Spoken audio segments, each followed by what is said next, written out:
নমস্কার, আমি সুমন্ত। শুরু করছি এক নজরে 25। নয়াদিল্লির রেল স্টেশনে পদপিষ্টের ভিডিওগুলি সামাজিক মাধ্যম থেকে সরিয়ে নিতে নির্দেশ দিল রেল মন্ত্রক। সামাজিক মাধ্যম এক্সকে তাদের মঞ্চ দেখে পদপিষ্ট সংশ্লিষ্ট 265টি ভিডিও সরিয়ে নিতে নির্দেশ দিয়েছে মন্ত্রক। মন্ত্রকের দাবি, ভিডিওগুলি ভুল তথ্য ছড়াচ্ছে এবং উস্কানিমূলক।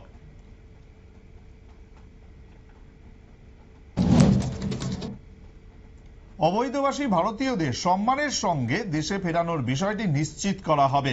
শুক্রবার এই বার্তাই দিলেন বিদেশ মন্ত্রকের মুখপাত্র। এই বিষয়ে মার্কিন প্রশাসনের সঙ্গে কথা বলবে ভারতের বিদেশ মন্ত্রক, জানালেন মুখপাত্র রণধীর জয়সওয়াল।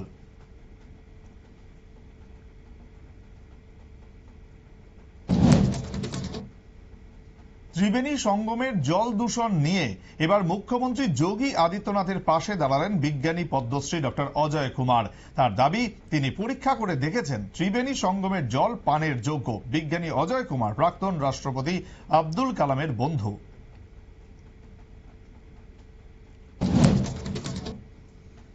ভারতের বাজারে এবার সরাসরি পেয়ার কি গ্রান্ট খুলতে চলেছে গুগল। আমেরিকার বাইরে এই প্রথম কোন দেশে নিজেদের প্রতিষ্ঠান চালু করবে সংস্থা। দেশের ক্রমবর্ধমান বাজারকে লক্ষ্য করে ভারতে ব্যবসা সম্প্রসারণ করতে চলেছে গুগল।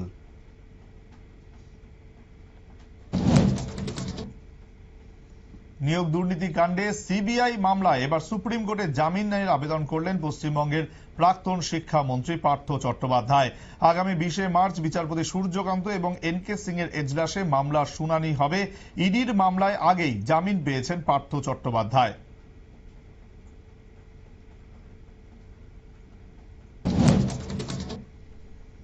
ইসরায়েলে বোমা বিস্ফোরণ করে 3টি বাস উড়িয়ে দিল জঙ্গিরা। ঘটনায় কেউ হতাহত হননি। ওয়েস্ট ব্যাংক এলাকায় পাল্টা অভিযান করতে নির্দেশ দিলেন প্রধানমন্ত্রী বেঞ্জামিন নেতানিয়াহু।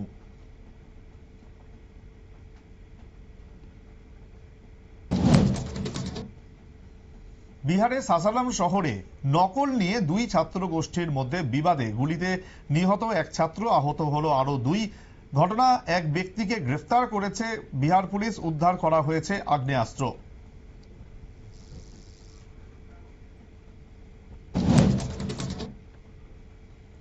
ভারতের অভ্যন্তরীণ বিষয়ে বিদেশের হস্তক্ষেপ উদ্বেগের। ভারতীয় ভোটারদের উৎসাহ দিতে আমেরিকার এর বিষয় এমনই প্রতিক্রিয়া জানালো বিদেশ মন্ত্রক। বিষয়টি সংশ্লিষ্ট দপ্তর খতিয়ে দেখবে বলে জানালেন বিদেশ মন্ত্রকের মুখপাত্র রণধীর জয়সওয়াল।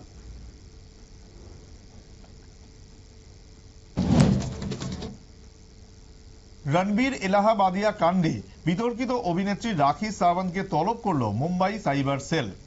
রণবীর এলাহাবাদিয়া এবং আশিস চঞ্চালিনীকে রাখি সাওয়ান্তের সঙ্গে বসিয়ে বয়ান লিপিবদ্ধ করা হবে। আগামী 27শে ফেব্রুয়ারি রাখি সাওয়ান্তকে তলব করেছে পুলিশ।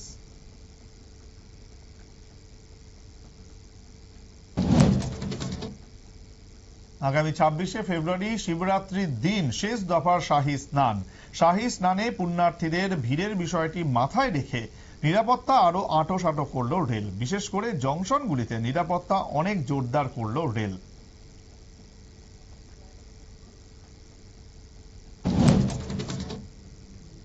উনিশশো সালে মহারাষ্ট্রে গরিবদের জন্য নির্মিত ফ্ল্যাট হাতিয়ে নিয়েছিলেন দেবেন্দ্র ফডনবিসের মন্ত্রী মানিক রাও কোতাকে। অভিযুক্ত প্রমাণিত হলে তার 2 বছরের সাজা ঘোষণা করে আদালত। আদালতের সাজায় তার মন্ত্রিত্ব হারানোর আশঙ্কা দেখা দিয়েছে।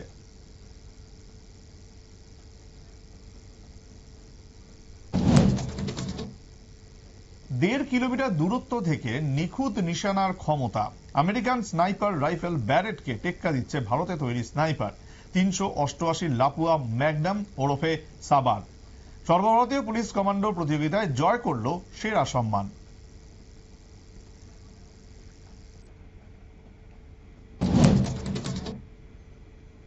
আর মাত্র 15 রান করলেই একদিনের ক্রিকেটে 14,000 রানের সচিন টেন্ডুলকারের রেকর্ড ভেঙে ফেলবেন বিরাট কোহলি। চ্যাম্পিয়ন্স ট্রফির ভারত বনাম পাকিস্তান ম্যাচেই লক্ষ্য পূরণ হতে পারে কোহলির। সচিন টেন্ডুলকার ছাড়াও কুমার সাঙ্গাকারার হাতে রয়েছে এই বিশ্ব রেকর্ড।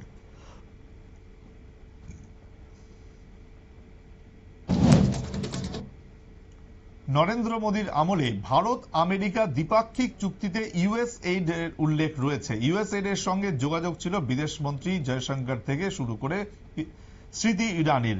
ইউএসএডে ভারতের সমস্ত কর্মসূচি নিয়ে শ্বেতপত্র প্রকাশের দাবি কংগ্রেসের।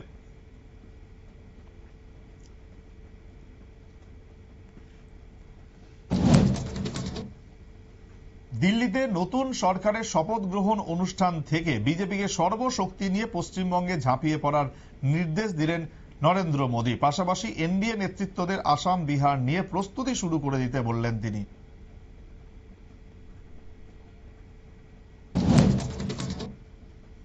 ত্রিপাক্ষিক চুক্তি মেনে আত্মসমর্পণ করে কোনো সুযোগ সুবিধা পাচ্ছেন না প্রাক্তন বৈরীরা। নিজেদের 21 দফা দাবি আদায়ের আগামী 25 ফেব্রুয়ারি জাতীয় সড়ক অবরোধ করতে চলেছে আত্মসমর্পণকারী বৈরীদের সংগঠনগুলি। আগামী খোয়াই জেলার বড়মুড়া পাহাড়ের পাদদেশে সড়ক অবরোধে বসবেন প্রাক্তন বৈরীরা।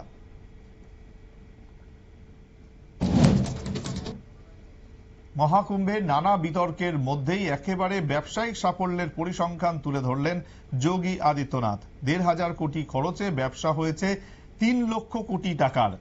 বিধানসভা অধিবেশনে জানালেন খোদ উত্তরপ্রদেশের মুখ্যমন্ত্রী যোগী আদিত্যনাথ।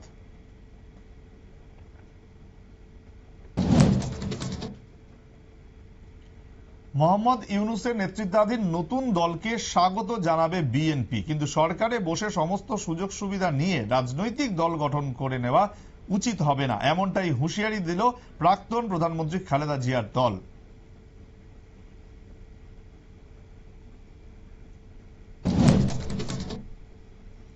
মার্কিন গোয়েন্দা সংস্থা এফবিআই এর প্রধান হলেন ভারতীয় বংশোদ্ভূত কাশ প্যাটেল। এই প্রথম বিশ্ববিখ্যাত এই গোয়েন্দা সংস্থার প্রধানের দায়িত্ব পেলেন কোন ভারতীয় বংশোদ্ভূত। কাশ প্যাটেলের নিয়োগ অনুমোদন করেছে আমেরিকার সেনেট।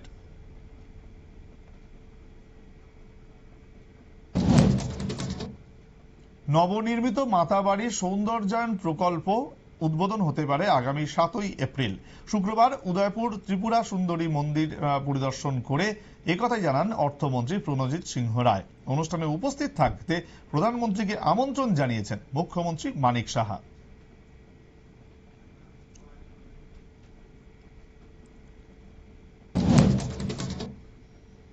সৌরভ গাঙ্গুলির বায়োপিকে সৌরভ গাঙ্গুলির চরিত্রে অভিনয় করবেন রাজকুমার রাও। বিবাহবার্ষিকীতে এই খবর জানালেন সৌরভ গাঙ্গুলি নিজে।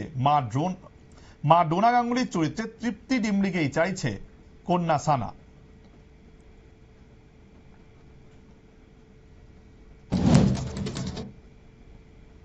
গোয়া এবং কেরলের নির্বাচনের প্রতিদ্বন্দ্বিতার লক্ষ্যে আগামী 23 এবং 25 ফেব্রুয়ারি কেরলের কোঝিকোড়ে কর্মী সমাবেশ করতে চলেছে তৃণমূল কংগ্রেস। সমাবেশে বক্তব্য রাখবেন সদ্য তৃণমূলে যোগ দেওয়া নীলাম্বরের নির্দল বিধায়ক পিভি আনওয়ার।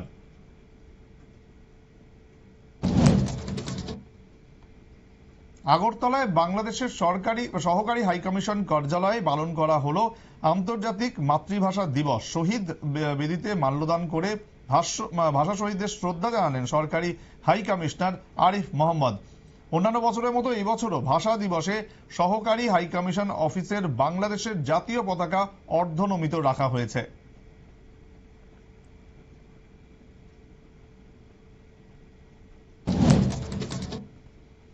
ভাষা দিবসে বাংলাদেশে শহীদ মিনারে শ্রদ্ধা জ্ঞাপনের নিয়ম মানলেন না মোহাম্মদ ইউনূস। রাষ্ট্রপতিকে এড়িয়ে শহীদ মিনারে শ্রদ্ধা জানাতে গেলেন প্রধান উপদেষ্টা। বিনা অনুমতিতে রাষ্ট্রপতির শহীদ মিনারে যাওয়া নিয়ে ক্ষুব্ধ অন্তর্বর্তীকালীন সরকার।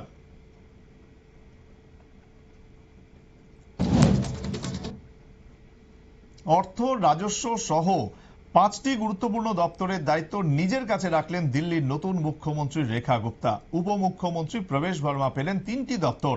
অবন্টিত দপ্তরগুলি মিলিয়ে মোট 10 দপ্তর চালাবেন দিল্লির মুখ্যমন্ত্রী রেখা গুপ্তা।